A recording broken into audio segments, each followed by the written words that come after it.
Bienvenue au château de Bonabant. On est ici en Bretagne, devant la plus tardive, mais aussi la plus importante des Malouinières, dans le pays de Saint-Malo. C'est un château qu'on a acheté il y a maintenant à peu près 1 an. On a commencé les travaux sur les bâtiments extérieurs et on est sur le point d'attaquer le château lui-même. On va découvrir ensemble l'intérieur du château. Soyez pas surpris, il s'agit d'un squelette, mais il reste encore un certain nombre d'éléments anciens qui valent vraiment le coup d'œil. Je vous invite à me suivre maintenant.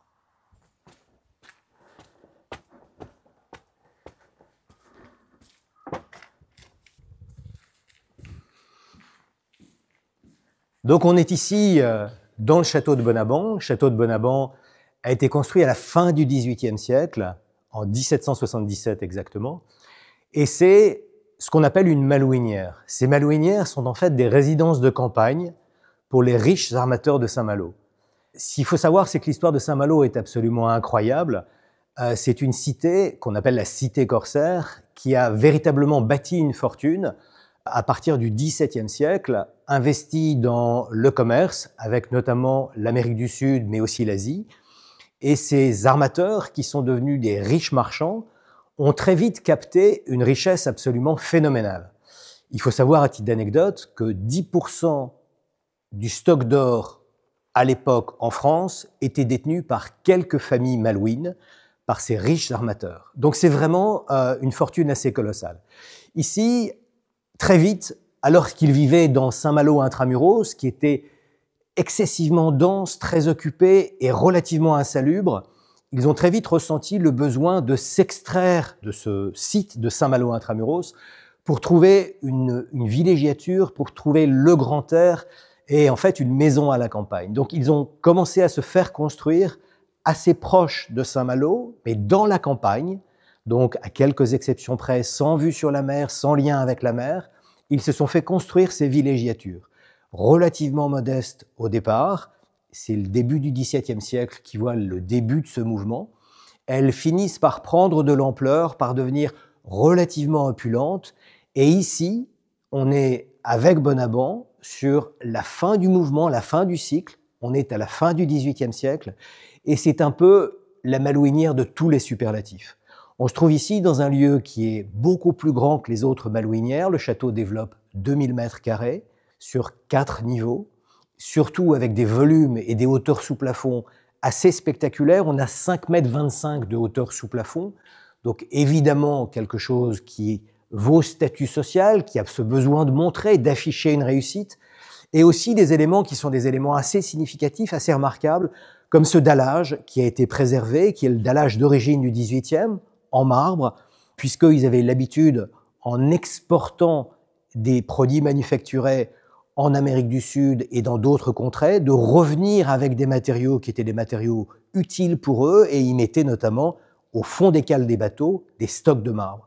On retrouve donc ici du Carrare et du Turquin pour former ce dallage 18e assez remarquable, mais aussi, et c'est intéressant, on a cet escalier d'honneur, qui est assez intéressant aussi. En dehors de ces 2 premières marches, qui sont des marches de granit, tout l'escalier, les 3 volets dans leur intégralité, sont entièrement couvertes de marbre de Carrare. Et ça n'a pas d'équivalent.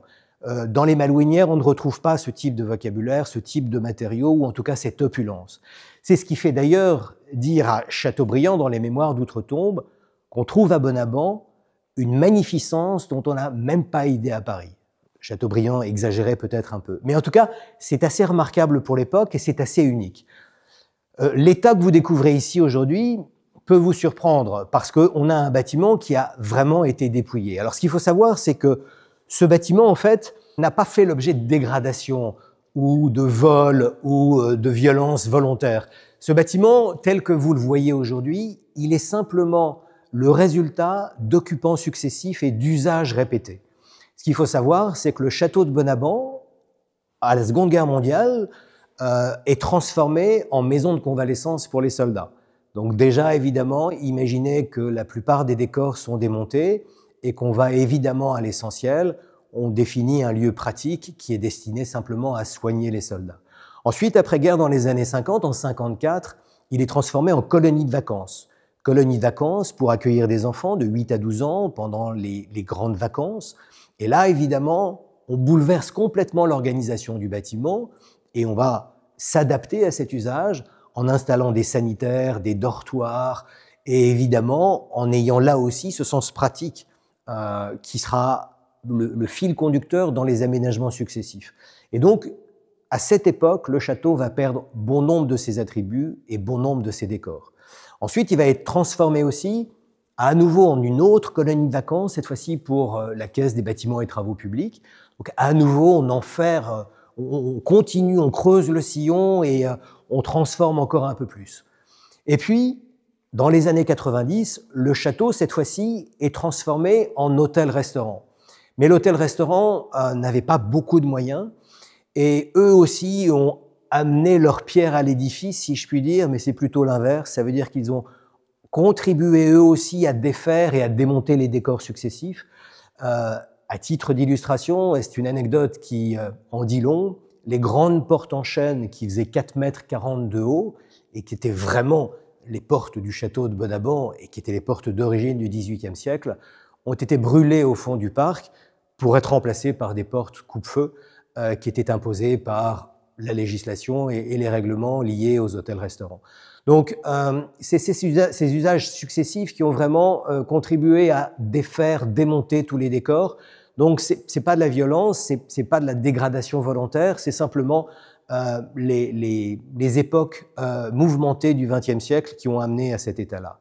Et la dernière étape, évidemment, et c'est celle qui est probablement la plus spectaculaire, c'est que dans les années 2000, le château est racheté par un fonds qui est un fonds indonésien, donc un fonds d'investissement, avec une ambition qui est de transformer la totalité du château de Bonabant en un hôtel de très grand luxe, un palace, qui n'existait pas véritablement sur la côte d'Émeraude où nous nous trouvons. Et premier chantier, et il est plutôt courant et classique, il a consisté à curer le bâtiment, c'est-à-dire qu'à cette occasion, on a déposé tout ce qui pouvait l'être. On a déposé les réseaux électriques, les réseaux d'eau, on a déposé les cloisons, toute la distribution a disparu, les décors, les rares décors qui restaient après les usages successifs ont eux aussi été démontés, faux plafond, lambris, bas-lambris, les dernières portes. Bref, on a le résultat aujourd'hui, c'est-à-dire un pur squelette. Ne restent aujourd'hui que les éléments porteurs,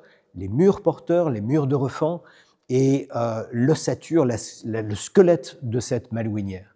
Alors ce dernier projet très ambitieux d'hôtellerie de luxe n'a, pour des raisons encore très mouvementées, jamais vu le jour. Il a été interrompu net et s'en est suivi une longue période d'abandon de plus de 10 ans pendant lesquelles le château n'a jamais été occupé, jamais chauffé.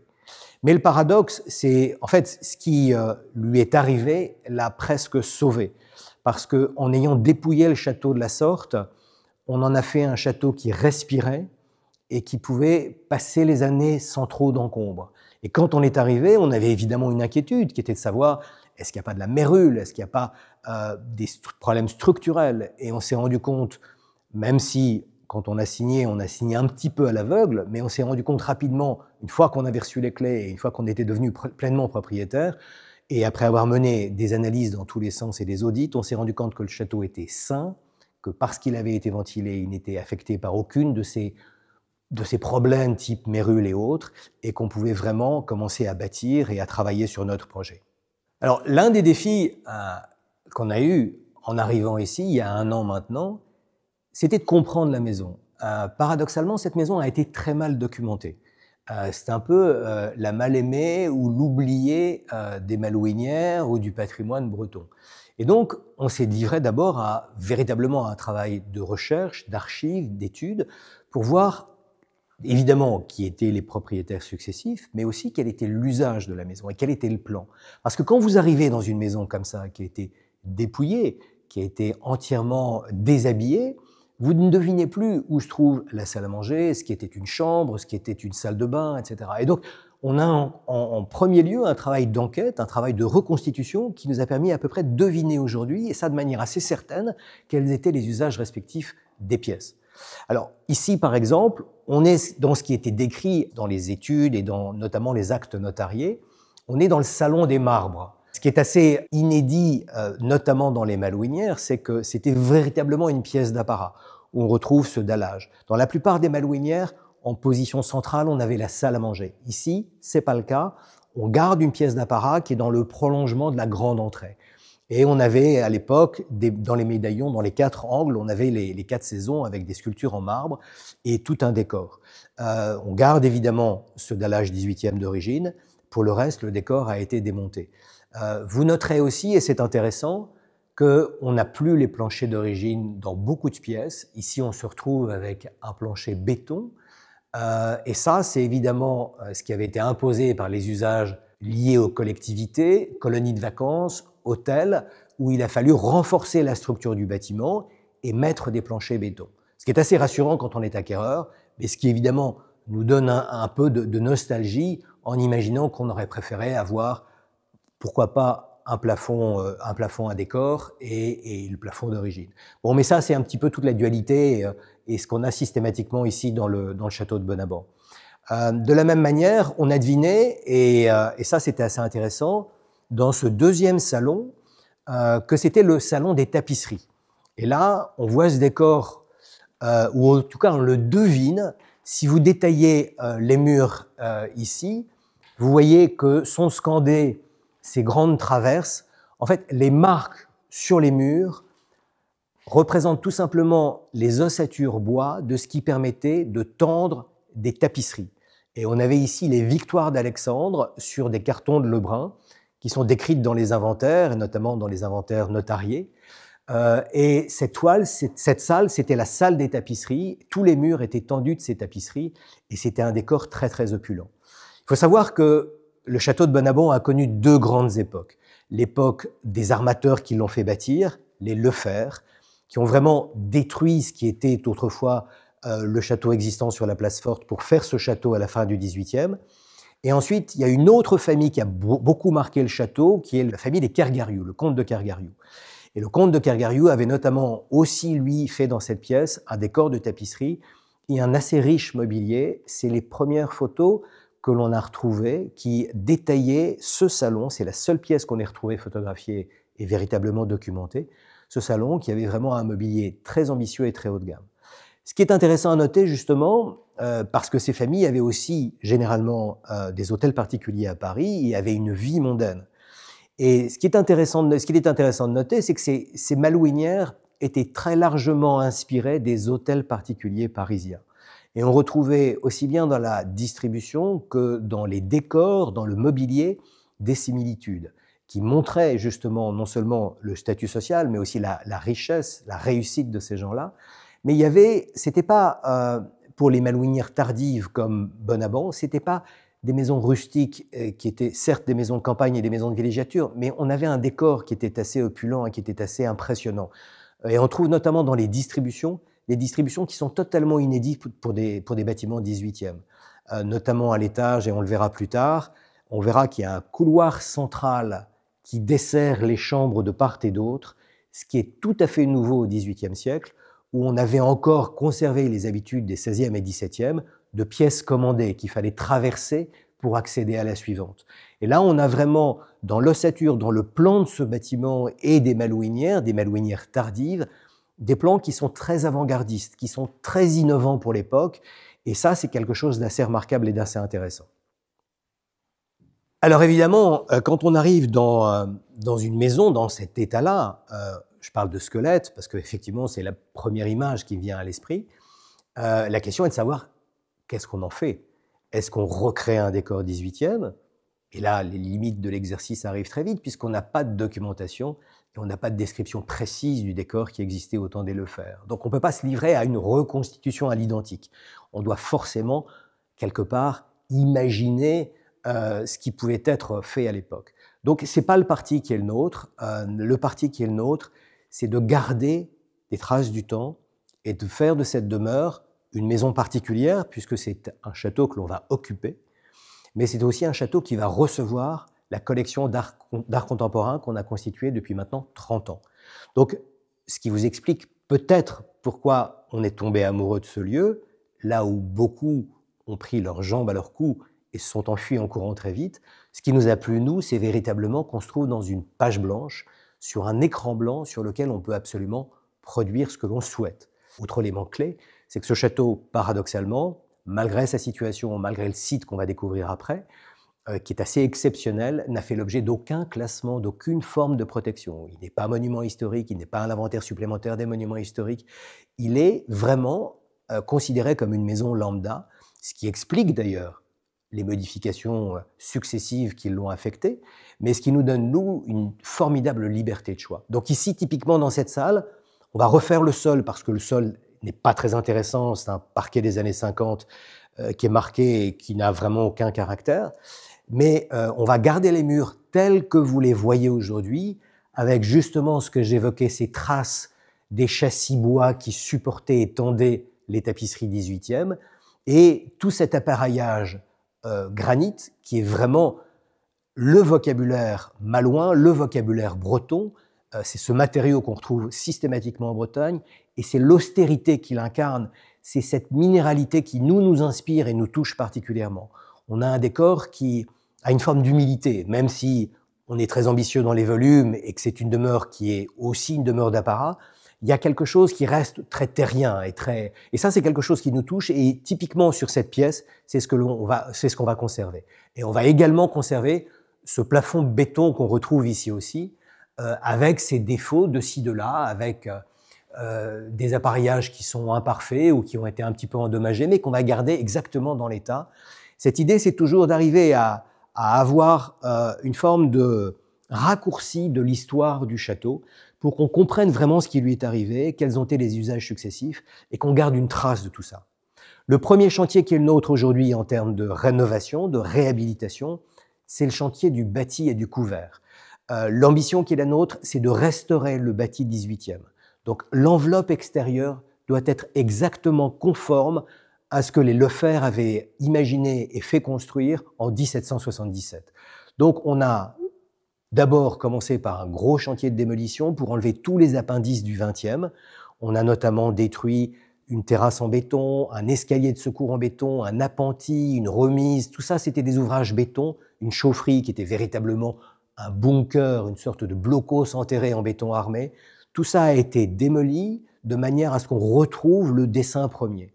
C'est la raison pour laquelle aussi, aujourd'hui, on lance la rénovation totale de toute la couverture ardoise, non seulement parce qu'elle était un peu en fin de vie et qu'elle était devenue fuyarde, mais aussi parce qu'elle avait été modifiée, transformée au fil des usages et des réglementations. Et aujourd'hui, si vous détaillez cette couverture, vous verrez qu'il y a de ci, de là des Velux, des trappes de désenfumage et des choses qui, évidemment, rompent totalement l'harmonie du dessin original, du dessin du 18e. Donc aujourd'hui, le chantier de couverture, il est pratique, ça nous permet d'avoir un clos et un couvert totalement hermétiques et aux normes, et ça nous permet d'investir et d'habiter le château, mais il est aussi esthétique, et ça fait partie du projet de restauration, qui est de revenir à la bonne nature, au vocabulaire du XVIIIe siècle. Et ça, c'est quelque chose de clé pour nous, c'est ce qui nous guide dans la réhabilitation de tous les extérieurs, comme d'ailleurs dans celle des dépendances qu'on pourra voir plus tard. Dans ces usages des pièces, dans ce qu'on a imaginé, avec les documents qu'on a pu retrouver, les informations qu'on a pu glaner, on a retrouvé que cette pièce ici était en fait l'ancienne salle à manger. À noter que deux éléments qui sont des éléments anciens, évidemment, que l'on va conserver et qui sont intéressants pour nous. D'abord, cette très jolie cheminée 18e, qui est vraiment de l'origine de Bonabant, pure 18e. Les plaques ont été rapportées ensuite, mais la cheminée elle-même est vraiment très sobre, et c'est une cheminée qu'on va restaurer, mais qui va être conservée. De même que cette niche, qui est assez intéressante, qu'on a entièrement découvert, puisqu'on a commencé nous-mêmes à déposer les enduits ici pour faire ressortir l'appareillage. Et en fait, il y avait de la brique creuse qui occultait totalement cette grande niche qui est 18e et dont on retrouve d'ailleurs un assez beau travail de menuiserie pour le cintrage du haut de la niche. Eh bien, cette niche, on a fini par reconstituer un peu. C'était le buffet de la salle à manger. C'était là qu'on disposait les mets. Il y avait une grande plaque de marbre et deux ouvrages en ferronnerie qui soutenaient la plaque de marbre. Et c'est aussi ce qu'on a retrouvé dans les inventaires. Donc ce travail est important pour nous et nous permet vraiment de reconstituer un peu l'histoire du bâtiment et surtout les usages respectifs des différentes pièces que l'on a.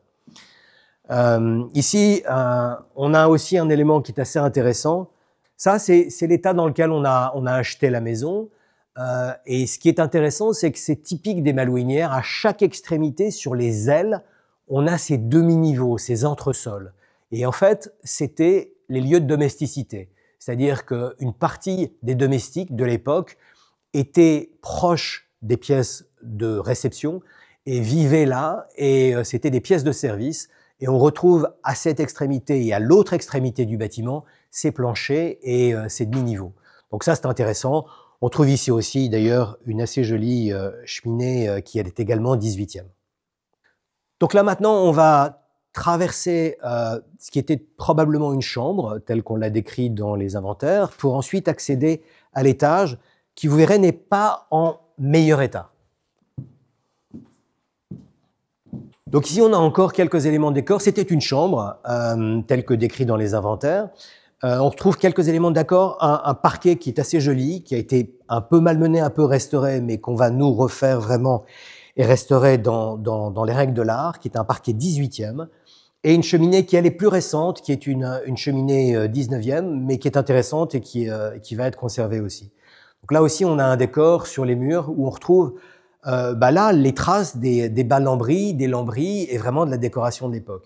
Le défi qu'on a toujours dans ces pièces, c'est de savoir ce qui est décor 18e, décor 19e.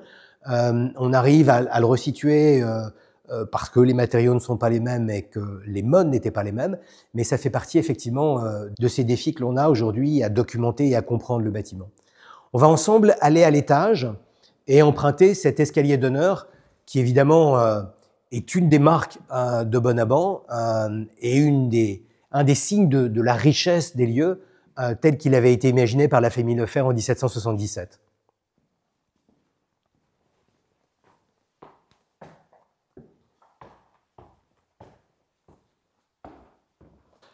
Alors ici, dans cet escalier en marbre, qui est vraiment l'escalier d'origine du XVIIIe siècle, il y a un autre élément qui est assez amusant, alors il est très parcellaire, vous le devinerez, ce sont des restes, on retrouve cette frise. En fait, c'était un panneau entier qui couvrait la cage d'escalier, qui était une peinture comme on en faisait au XIXe siècle, très Napoléon III, qui représentait les fables de La Fontaine. On avait 2 fables sur chacun de ces 2 murs, et c'est ce qui, au XIXe, donc autre époque, autre mode, autre décor, c'est ce qui agrémentait toute cette cage d'escalier à l'époque des Kergariou, donc à l'époque de la fin du XIXe siècle.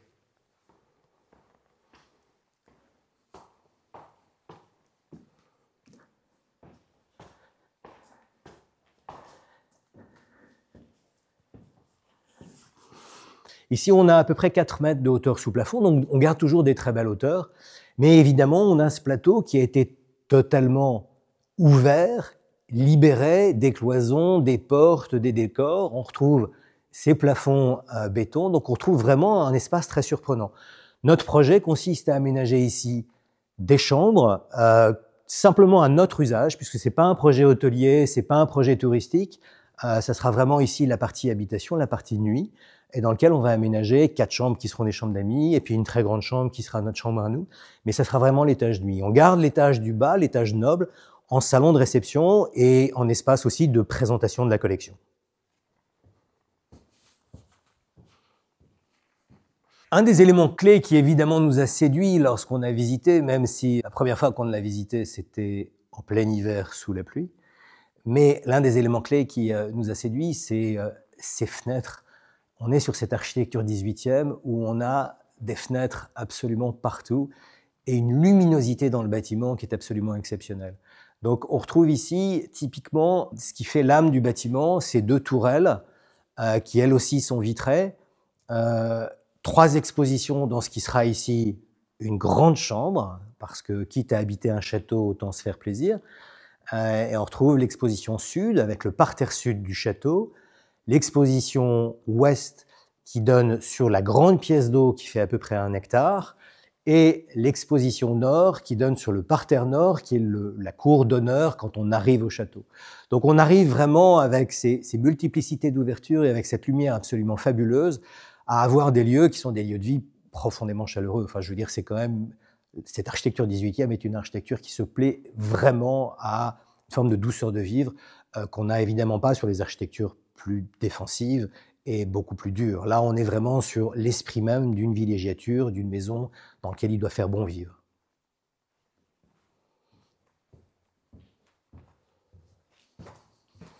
Donc on est ici dans l'étage sous comble, le dernier niveau, toujours un plateau de 500 mètres carrés. C'est le gabarit standard à Bonaban. Ici, ce qui est intéressant, c'est qu'on a commencé à enlever tout ce qui était chevronnage, etc., enfin tout ce qui était intermédiaire pour intervenir sur la couverture. Alors la charpente, c'est une des bonnes surprises qu'on a eues, et bonne à 80%. Donc aujourd'hui, on a beaucoup de chance. Elle a été quasiment pas remaniée. On a pour l'essentiel la charpente 18e, et cette charpente est en très bon état. On doit changer quelques pieds de ferme, on doit changer quelques albalétriers, et c'est ce qu'on a initié depuis maintenant 15 jours. Donc on est sur ce travail préalable avant d'attaquer la couverture, de revoir l'ensemble de la charpente, mais pas de mauvaise surprise, et ça c'est évidemment un soulagement parce que ça fait partie des tâches importantes contre lesquelles on aime ne pas avoir à se battre. C'est des choses importantes et c'est évidemment un peu les fondamentaux du bâtiment. Donc là, c'est quelque chose de bien. Vous voyez dans cet espace ici un peu ce raccourci ou ce mélange de toutes les époques et de tous les usages successifs du bâtiment. On a cette cage d'escalier en parpaing béton qui a été aménagée par l'hôtel-restaurant des années 90, qui a été en activité pendant une vingtaine d'années. Et donc cet ascenseur qui aujourd'hui n'a plus de cabine, mais qu'on conserve, c'est-à-dire qu'on réinstallera une cabine parce que ça rend service, arrivé à un certain âge et pour certains usages. Et donc on est bien content de l'avoir et c'est eux qui l'ont aménagé. Mais on a effectivement cette confrontation entre des époques différentes. La raison aussi pour laquelle on aménage la toiture et on refait intégralement la couverture, c'est qu'on veut supprimer les trappes de désenfumage qui ont été aménagées, qu'on veut supprimer les Velux qui ont été rajoutés et qui n'ont rien à faire ici. Et évidemment, en enlevant et en dépouillant et en nettoyant et en confortant, on retrouve aussi des marques, mais des différentes époques. Ici, on a une marque ça fait partie de ces marques et de ces graffitis qu'on aime bien retrouver dans le bâtiment, de 1815. Donc, ces joues ont été refaites postérieurement, après la construction du château, qui, elle, est 1777. Mais on retrouve déjà, à un certain nombre d'endroits dans le château, ces marques des ouvriers, des compagnons, qui ont laissé leurs traces pour les générations futures. On va rejoindre le rez-de-chaussée de la maison, en empruntant une des verrues 20e que j'évoquais un peu plus tôt. C'est un escalier de secours qui a été aménagé par les colonies de vacances. Vous retrouverez toute l'esthétique de ces escaliers de secours et des années 50 avec des mosaïques petits carreaux, avec des grillages qui empêchent les accidents avec les enfants, etc. Et cet escalier qui est une véritable colonne de béton qui traverse l'intégralité du bâtiment, ça fait partie des ajouts 20e qu'on a décidé de supprimer. Donc on va entièrement démolir cette cage d'escalier béton, restituer les planchers d'origine pour avoir l'organisation initiale du bâtiment. Mais ça fait partie aussi de ces choses qu'on va gommer parce que pour nous, elles ne présentent pas d'intérêt. Et puis, on n'est plus un établissement recevant du public. Le public sera accueilli dans les extérieurs et dans des bâtiments annexes, pas dans le château lui-même qui restera une habitation. Et donc, on n'a plus les mêmes obligations. Donc voilà, on emprunte cet escalier béton, cet escalier de secours, et on va aller voir maintenant ensemble la chapelle, qui est un petit bijou, qui lui est l'un des rares endroits qui n'a pas été malmené, qui est dans son état d'origine.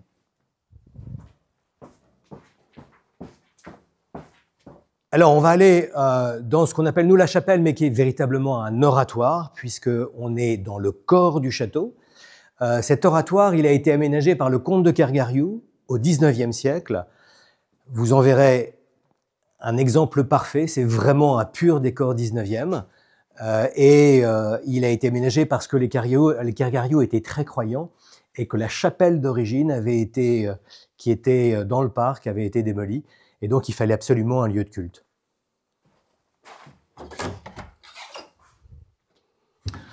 Donc ici, on est dans la façade nord-ouest du château et l'oratoire a été aménagé dans la tourelle nord-ouest. C'est donc un espace vraiment très intime. C'était pas une chapelle qui était destinée à accueillir du public. C'était vraiment un lieu de culte pour la famille qui était très, très croyante. Et ici, on a un vrai décor fin 19e, presque caricatural, mais assez intéressant avec cet hôtel. On est dans une chapelle un oratoire qui est toujours consacré. Ce qui est intéressant, c'est ces décors peints de fausses mosaïques, ce plafond également qui est notable. On a vraiment un ensemble très cohérent en termes d'art décoratif et qui est vraiment très caractéristique de cette fin du 19e siècle. C'est un décor qu'on va conserver bien évidemment parce qu'il fait partie intégrante de l'histoire du château et que c'est un lieu qui vraiment, je pense, nourrit et inspire un peu l'ensemble du château. Donc ici, on ne fera pas de modification, on va simplement faire de la restauration du décor et vraiment restituer, mettre en valeur, éclairer notamment ce petit bijou qui est l'un des rares vestiges intouchés de l'ensemble du château. Donc là, je vous invite maintenant à sortir du château pour aller sur le parterre sud. Ce parterre sud, il est assez surprenant parce qu'en fait, et c'est lié à l'histoire du château, ce château, il a été bâti sur un éperon rocheux. Un éperon rocheux qui était vraiment une base depuis le XIIe siècle. Ça a toujours été aménagé comme un site défensif, un site d'observation.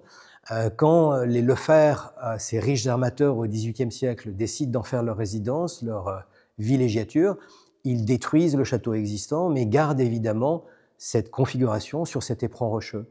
Et aujourd'hui, ce qui est vraiment intéressant, c'est que juché sur cet éperon, en haut de 3 niveaux de rempart, on domine le territoire et c'est vraiment quelque chose qui tranche avec toutes les autres malouinières du pays, qui généralement sont toutes enfermées de murs, des espaces très intimes.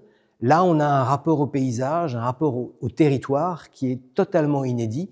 Et la manière que l'on a de voir le Marais de Dol, la baie du Mont-Saint-Michel, la baie de Cancale est quelque chose qui n'a pas d'équivalent aujourd'hui dans la région de Saint-Malo.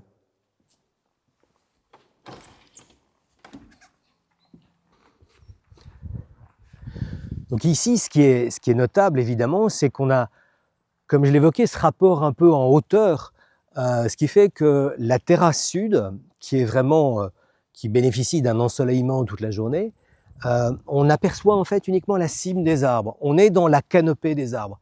Et ça, c'est très très surprenant, c'est assez inhabituel, mais ça nous donne un décor à part entière. Ce qu'il faut savoir, c'est qu'à l'époque, quand les Lefebvre, les armateurs, font construire ce château, ils n'ont pas accordé de soins particuliers au parc. C'était, pour ce qu'on en a retrouvé dans les archives, essentiellement des pelouses.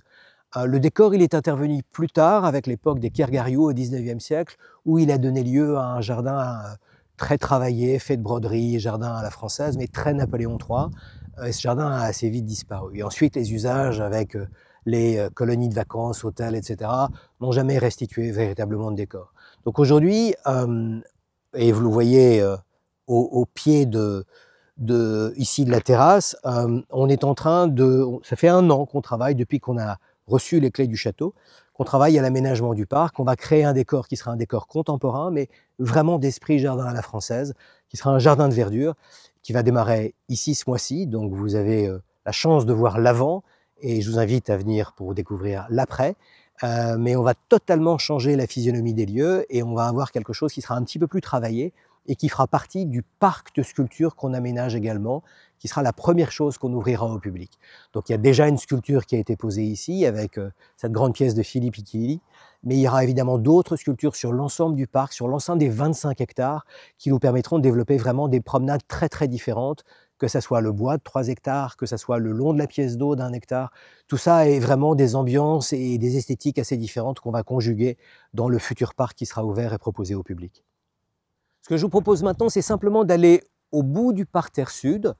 On aura une vue d'ensemble de la façade sud du château, mais on aura aussi une vue aérienne plongeante sur les serres du 19e, qui font partie de ces décors 19e, ces choses qui étaient très en mode, très en vogue à la fin du 19e siècle et qui ont été bâties au pied des remparts, enfin au premier niveau de rempart, où 3 serres 19e ont été aménagées, avec notamment des décors de rocaille et des décors de rusticage. Vous savez, quand on imitait la nature, les jardinières, des grottes, avec du ciment, c'était vraiment un travail de décor et un ouvrage particulièrement intéressant. Et il reste ces décors aujourd'hui qui sont en très mauvais état, mais qui feront partie aussi des projets de rénovation que l'on a. À noter d'ailleurs, parce qu'au XVIIIe siècle, quand on est armateur à Saint-Malo, on n'a pas beaucoup de limites. Les marches de l'escalier de la terrasse sud sont également en marbre de Carrare. Alors aujourd'hui, elles sont couvertes de lichen, et on a un peu de mal à le figurer. La première est en granit, mais toutes les autres sont en marbre de Carrare. Donc pour en arriver à mettre du Carrare sur les marches extérieures de l'escalier, c'est que vraiment, il fallait que ça jette, il fallait que ça envoie de l'air, il fallait qu'on montre et qu'on affiche notre réussite.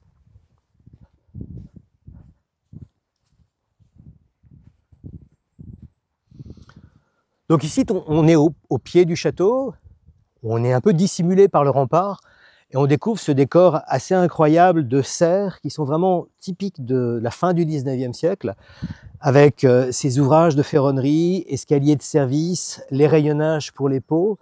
Et on est sur cette économie un peu vivrière de l'époque. Ce qui est intéressant, c'est qu'à Saint-Malo intramuros, on ne peut évidemment rien cultiver et l'alimentation est toujours une forme de défi. Et ces riches armateurs, en fait, ont développé une sorte d'économie vivrière où, à partir du potager, qui est à l'entrée du parc, mais aussi avec ses serres et avec la pièce d'eau, on a la possibilité de revenir avec des victuailles qu'on va consommer à intramuros et qu'on aura produit soi-même sur sa villégiature, sur sa maison de campagne. Donc on est vraiment sur cette économie-là, mais à une échelle qui est évidemment l'échelle du domaine. Donc on a ici 3 grandes serres du 19e siècle. Et ce qui est intéressant, c'est qu'on a aussi de l'autre côté, en contrebas de ces remparts, on aperçoit la grande pièce d'eau, le début de la grande pièce d'eau. Et c'est ce qui est intéressant ici à Bonaban, c'est que les perceptions qu'on a sur la terrasse haute sont absolument pas les mêmes que celles qu'on a sur la terrasse basse. C'est 2 niveaux et la topologie des lieux est quelque chose d'assez surprenant. C'est lié évidemment à la nature de cet éperon rocheux. Mais il y a vraiment toute une vie sur cette cour basse où on retrouve absolument toutes les dépendances, celles qu'on a commencé depuis 1 an à refaire. On a refait toutes les couvertures en ardoise et on a travaillé vraiment sur la reprise de tout le bâti. Mais cette cour basse, elle est vraiment intéressante parce qu'elle offre des vues qui sont diamétralement opposées. Ici, par exemple, on devine la naissance de alors d'abord de ces niveaux de rempart, où on a ces promenades, qui sont des promenades qui communiquent toutes les unes avec les autres, parce qu'on a des rampes douces qui lient un rempart à l'autre, et ensuite cette grande pièce d'eau qui va filer jusqu'à l'autre extrémité de la cour basse, qui fait près d'1 hectare, qui longe la partie boisée qui a été dessinée au 19e siècle, qui elle fait 3 hectares. Donc il faut savoir qu'à nouveau on a un travail absolument colossal de maçonnerie. Tout ça sont des ouvrages du 18e siècle. Cette grande pièce d'eau d'1 hectare est intégralement maçonnée, comme le sont les remparts. Et on retrouve toute cette austérité qu'on a typiquement ici sur la côte d'Émeraude et en particulier à Saint-Malo, à Intramuros, où on retrouve cette dureté et cette radicalité de la pierre de granit et de ses appareillages et de ses maçonneries. C'est vraiment ce qui a donné lieu à ces niveaux de remparts et à ces ouvrages de pièces d'eau, etc. En contrebas de la pièce d'eau, vous avez à nouveau un rempart, à nouveau des contreforts et tout le vocabulaire qu'on va retrouver aussi à Intramuros. Donc on a vraiment une esthétique qui est typiquement malouine et qui est vraiment l'essence même de cette architecture bretonne, mais qui a été enjolivée, habillée avec cet esprit d'hôtel particulier un peu plus parisien et un peu plus sophistiqué, et avec cette volonté aussi d'afficher une réussite qu'on retrouve évidemment dans le traitement des intérieurs du château.